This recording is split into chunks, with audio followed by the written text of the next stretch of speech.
అక్కడ నేను నీ సీత కనిపించిందా? మామ, నా సీత, నా పూజ మామ. నీ పూజనా? నా పూజనే మామ. కన్ఫర్మా? ప్రామిస్. నా పూజనే. చూడగలుపుకోరా, లేకపోతే లివర్ కొట్టేస్తుంది.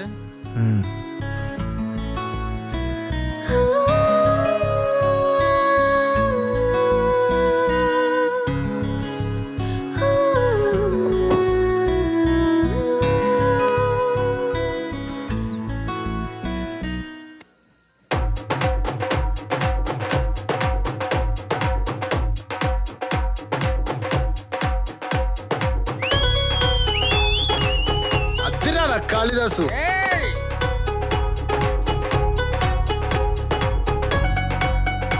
ఎవడి సీతను వాడి తెచ్చుకోవాలి, గెలుచుకోవాలి. శభాష్ మ్యాన్.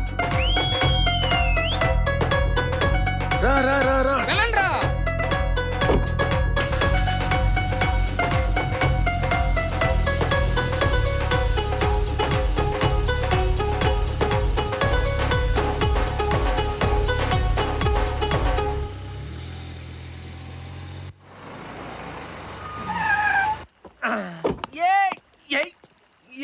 నా పూజ నా దగ్గరికి వచ్చేసింది. రామ్ రామ్, నా పూజ నా దగ్గరికి కాళిదాసా. I love you Ram, I love you. నేను ఫుల్ హ్యాపీ రామ్, ఈరోజు ఫుల్ హ్యాపీ. నాకేం అర్థం కావట్లేదు. ఇదంతా ఒక డ్రీమ్లా ఉంది.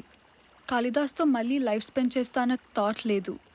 But it happened. నీకు కాదు, నాకే డ్రీమ్లా ఉంది. ఇంత లవ్ చేస్తున్నావు కాళిదాస్ని. భారత్ నుంచి వచ్చేసేంత లవ్ ఉందా నీకు కాళిదాస్ మీద? ఐ లవ్ హిమ్ రామ్, చాలా. తాగింది మొత్తం దిగిపోయింది.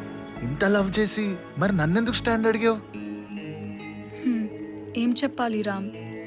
కాళిదాస్ నాతో ఉన్న ప్రతిసారి రామ్ ఇలా ఉంటాడు, రామ్ అలా చేస్తాడు, రామ్ రామ్ రామ్ అని చెప్పేసరికి నాకు తెలియకుండానే నాకే ఇంట్రెస్ట్ కలిగింది రామ్ మీద. తనతో ఉండాలని, తనతో టైం స్పెండ్ చేయాలని, తనతో లైఫ్ ఇంకా బాగుంటుందన్న చిన్న సెల్ఫిష్. మరి నేను అలా కాదని తెలిసినప్పుడు కాళిదాస్ దగ్గరికి వెళ్ళొచ్చు కదా? ఎలా వెళ్ళాలి? కాళిదాస్ని వదిలేసి వెళ్ళాక తనతో ఉండే ప్రతిసారి ఆ థాట్ నన్ను హాంట్ చేస్తూనే ఉంటుంది. వాడికి దూరంగా ఉండడమే కరెక్ట్ అనిపించింది. నీది ట్రూ లవ్ పూజ. అందుకే నీకు మ్యారేజ్ అయినాక కూడా మీ ఇద్దరు కలిశారు. ఎంతమందికి ఉంటుంది ఈ luck? You are truly blessed. ఏంటి రామ్, నువ్వు ఇంత పాజిటివ్గా ఎలా మాట్లాడుతున్నావు? నేను ఈ గురించి చాలా బ్యాడ్గా అనుకున్నా. ఇంత పాజిటివిటీకి కారణం ఏంటో తెలుసుకోవచ్చా? ఒక జర్నీ. ఒక అమ్మాయిని కలిసాను, నవ్వింది, స్టోరీ చెప్పి పడుకోబెట్టింది, మళ్ళీ కలిసి నన్ను నాకే పరిచయం చేసింది. నీలాంబరి. ఒక దగ్గర నన్ను వదిలి వెళ్ళిపోయింది, మళ్ళీ నన్ను 2 hours తర్వాత కలిసింది. నాకు అప్పుడు అర్థమైంది, ఒక పర్సన్ నన్ను వదిలి వెళ్ళిపోతే ఇంత బాధగా ఉంటుందా అని. నీలాంబరి సాలిడ్గా ఉంది పేరు మాత్రం. ఇంకెందుకు ఆలోచిస్తున్నావు?